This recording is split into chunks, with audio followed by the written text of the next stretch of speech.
ఆంధ్రప్రదేశ్లో కూటమి ప్రభుత్వం అధికారంలోకి వచ్చిన తర్వాత సినీ నటుడు జూనియర్ ఎన్టీఆర్పై విమర్శలు పెరుగుతున్నాయి.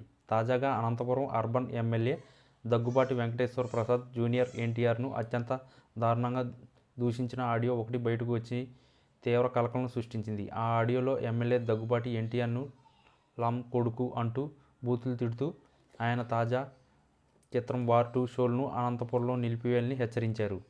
ఈ ఘటనతో జూనియర్ ఎన్టీఆర్ అభిమానులు తీవ్ర ఆగ్రహం వ్యక్తం చేస్తున్నారు. ఒక ప్రజాప్రతినిధి ఇంత అసభ్యకరమైన భాషను వాడడంపై వారు నిరసన తెలుపుతున్నారు. ఎన్టీఆర్ సినిమా ప్రదర్శనను అడ్డుకోవడంపై కూడా తీవ్ర విమర్శలు వస్తున్నాయి. ఈ విమర్శలు కేవలం వ్యక్తిగత ద్వేషం కాదని రాజకీయ కక్ష సాధింపులో భాగమని అభిమానులు ఆరోపిస్తున్నారు.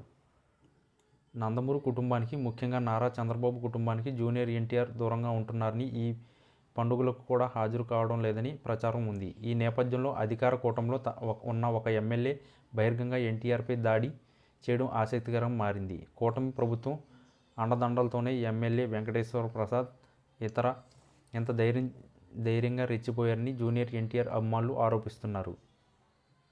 ఈ ఘటనపై ఎమ్మెల్యే వివరణ ఇచ్చారు. జూనియర్ ఎన్టీఆర్ను తాను దూషించారనే ఆరోపణలు ఆయన ఖండించారు.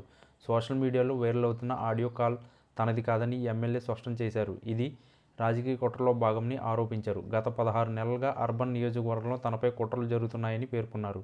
తాను మొదటి నుంచి నందమూరి కుటుంబ అభిమానిని కాబట్టి ఆడియో అబద్ధమని అన్నారు. ఈ విషయమే ఇప్పటికే జిల్లా ఎస్పీకి ఫిర్యాదు చేశానని తెలిపారు. ఈ వ్యవహారం రాజకీయంగా సినీ వర్గాల్లో తీవ్ర చర్చకు దారితీసింది. ఎమ్మెల్యే వ్యాఖ్యలపై టీడీపీ అధిష్టానం ఎలా స్పందిస్తుందో, అలాగే జూనియర్ ఎన్టీఆర్ ఈ వ్యవహారంపై ఎలా స్పందిస్తారో చూడాలి.